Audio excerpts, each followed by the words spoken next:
In this lesson, we're going to look at rational expressions, and we will learn to simplify them and do operations with them. But the first thing we need to look at is the definition and the domain of a rational expression. So first of all, a rational expression is the quotient of two polynomials. Remember that a quotient is what we get when we divide. So like a rational number is the quotient of two integers, a rational expression is the quotient of two polynomials. So here are three examples. We've got polynomials in the numerators and in the denominators of all three of these examples. The domain of an expression is the set of real numbers for which the expression is defined. So if you think about what defined or undefined means, we know that things are not defined or are undefined when we divide by 0. And since we have quotients here, we're dividing by these expressions all the time, and we can't divide by anything that's equal to 0. So we need to exclude values from the domain that make the denominator equal to 0. So we're saying what we're doing is we're going to give values for x that are not allowed to be included because they would make the denominator equal to 0.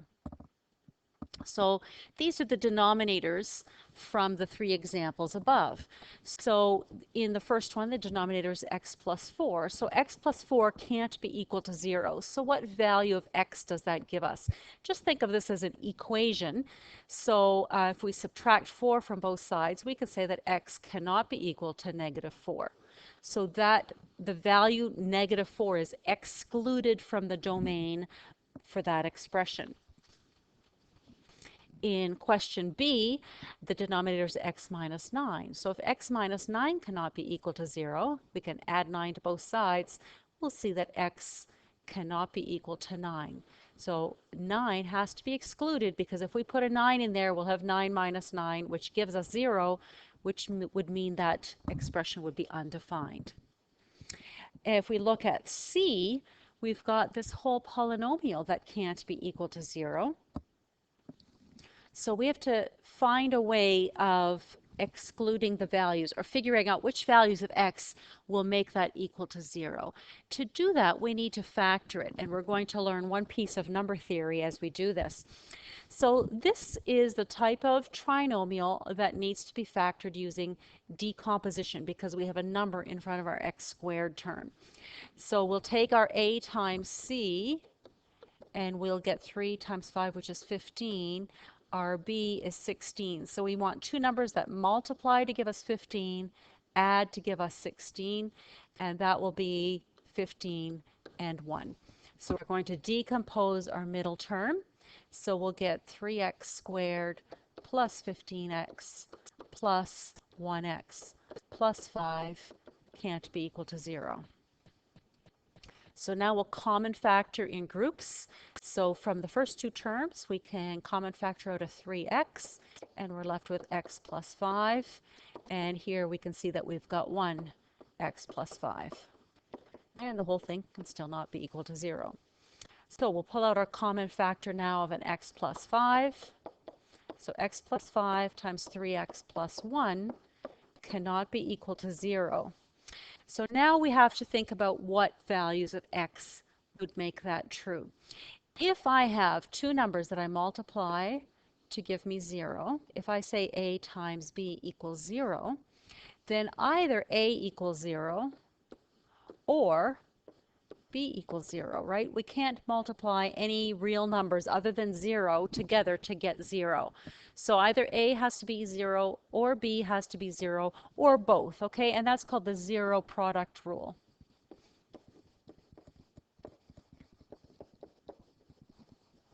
Okay, so now I'm saying x plus 5 times 3x plus 1 cannot be equal to 0. So that means for that to be equal to 0, either the x plus 5 or the 3x plus 1 has to be equal to 0. So if x plus 5 cannot be equal to 0, well, we'll just subtract 5 from both sides. We'll say x cannot be equal to negative 5. And if we do the same with the second one here, 3x plus 1, we'll subtract 1 from both sides, and we'll divide both sides by 3. So we'll get x cannot be equal to negative 1/3. Okay, so it's like solving a mini equation for each of these. Okay, so there's 2 values of x that need to be excluded from the domain for example C.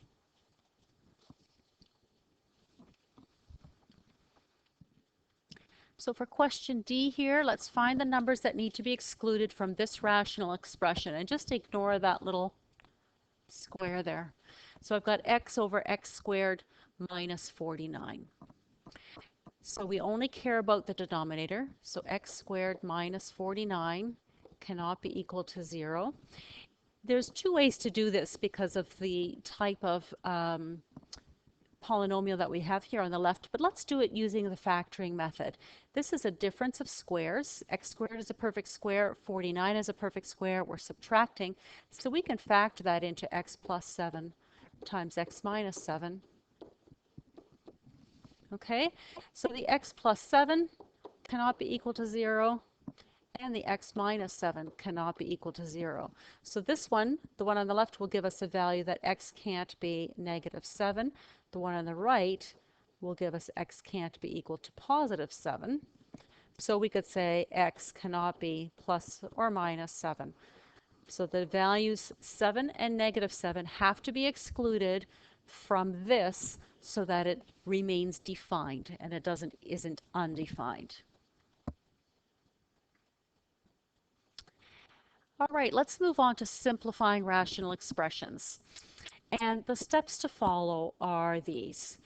And really, if you think about it, a lot of it is very similar to simplifying fractions. Okay, we're going to factor the numerator and the denominator. We're going to divide the numerator and the denominator by any common factors, and then we'll state any restrictions to the domain using all the factors from the denominator. So for A, to simplify it, we're going to do the factoring. X squared minus 81 becomes x plus 9 times x minus 9. The denominator is x minus 9. So you can see that we have a common factor in the numerator and the denominator, the x minus 9. So we can cancel them out, and we're left with x plus 9. Now we still have to look at the denominator of the original version to exclude any values. So for this one, we're still going to exclude the value of 9 from this expression. Okay, so we'll say that x cannot be equal to 9. And we're getting this from the denominator here. X minus 9 cannot be equal to 0. Okay? Let's look at B. In B, we can factor both of these. So when we factor the numerator, we want 2 numbers that multiply to positive 12 and add to negative 7. So it'll be negative 3 and a negative 4. So we'll have x minus 3 times x minus 4. And in our denominator, we've got x squared minus 16, which is a difference of squares. So it'll be x plus 4 times x minus 4. Notice that we have factors of x minus 4 in both the numerator and the denominator, so we'll cancel those out, and we're left with x minus 3 over x plus 4. But looking at, before we do any canceling or simplifying, we look at what is in the denominator, and we can see that x cannot be plus or minus 4. Because of the 2 factors in the denominator.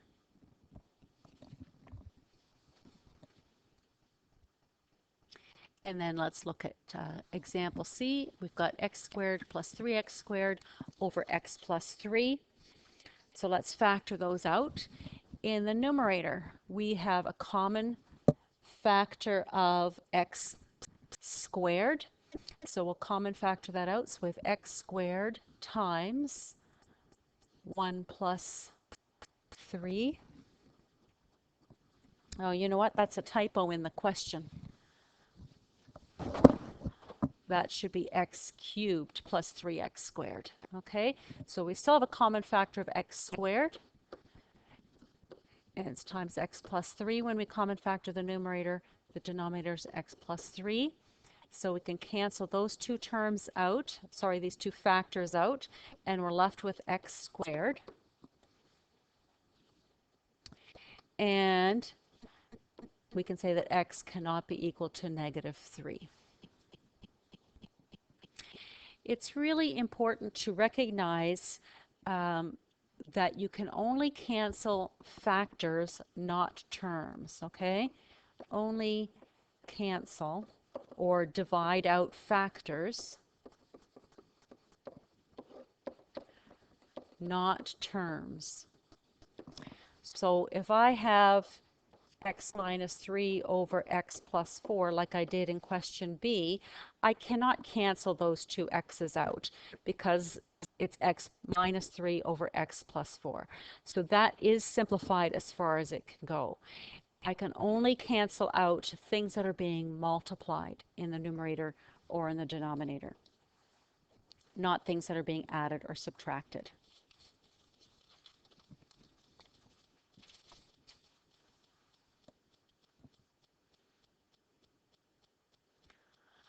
Our next step is multiplying and dividing rational expressions. And again, the rules are just like the rules for fractions, but we will do our factoring and simplifying first. So factor the numerator and the denominator completely, divide any common factors. If we divide, remember we multiply by the reciprocal or keep, switch, flip. Once we've turned it into multiplication, we multiply across our numerators, we multiply across our denominators, and then we state any restrictions using the original factors, okay? So any factors that were in the denominators before we did any simplifying. So here's our first example. We've got x minus 3 over x plus 4 times x squared minus 16 over x squared minus x minus 12. We could just start multiplying across here, but we're going to get very complex looking expressions, and it'll be very hard to simplify them. So we're going to simplify first.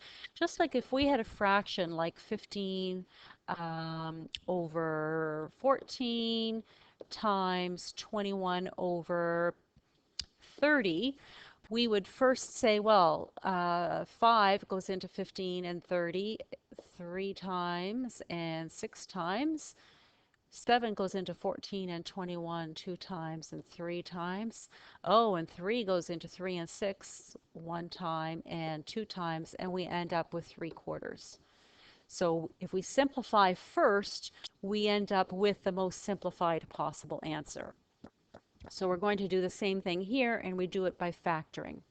So the x minus 3 and the x plus 4 can't be factored any further. But the x squared minus 16 becomes x plus 4 times x minus 4. And the denominator, multiplying to negative 12, adding to negative 1, so that'll be an x minus 4 times an x plus 4. Sorry, x plus 3.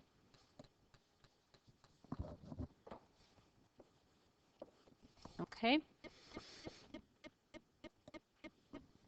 So now we're going to see if we can simplify anything, and it's helpful to put this around in brackets as well, just so that you see when we multiply across the whole numerator and across the whole denominator, so you could really think of this line as going all the way across and simplify out any numerator with any denominator.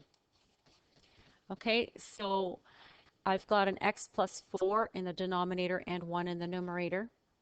So I'm dividing out the x plus 4 over x plus 4, and I'm going to divide out the x minus 4 and the x minus 4.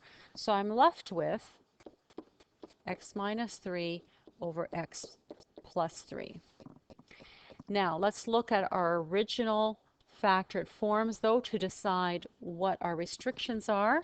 So x cannot be equal to negative 4, positive 4, or negative 3. So plus or minus 4 or negative 3.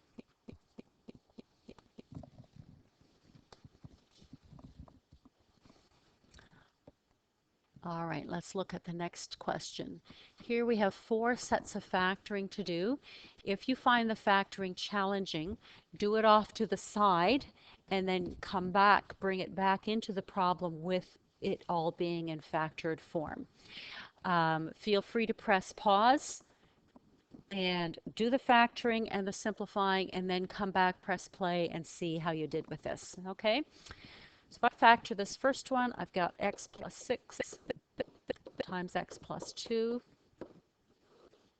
over x plus 5 squared, but I'm going to just write them out beside each other because of the simplifying. It's a little easier to see. And then here I've got x plus 5 times x plus 2.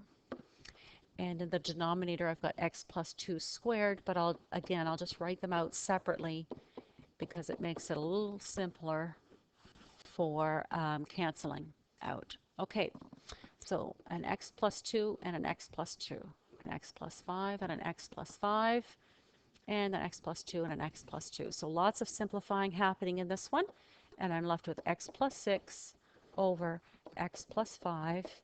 And let's look at the original one here to see what the restrictions on x are.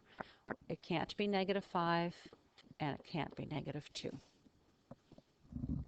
And we're finished.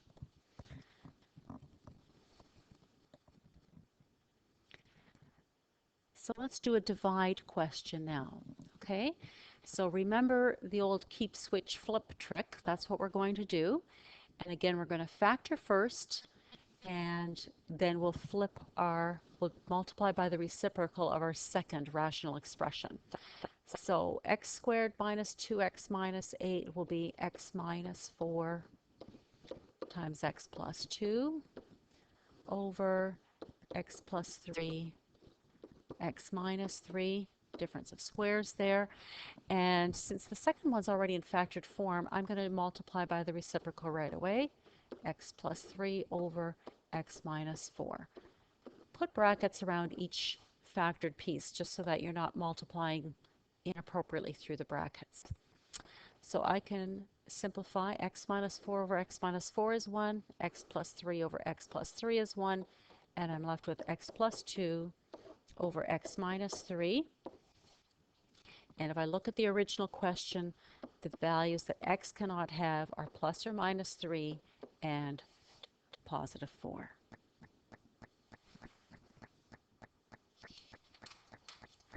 And that's where we'll leave off this lesson, and we'll pick it up again for adding and subtracting rational expressions in the next video.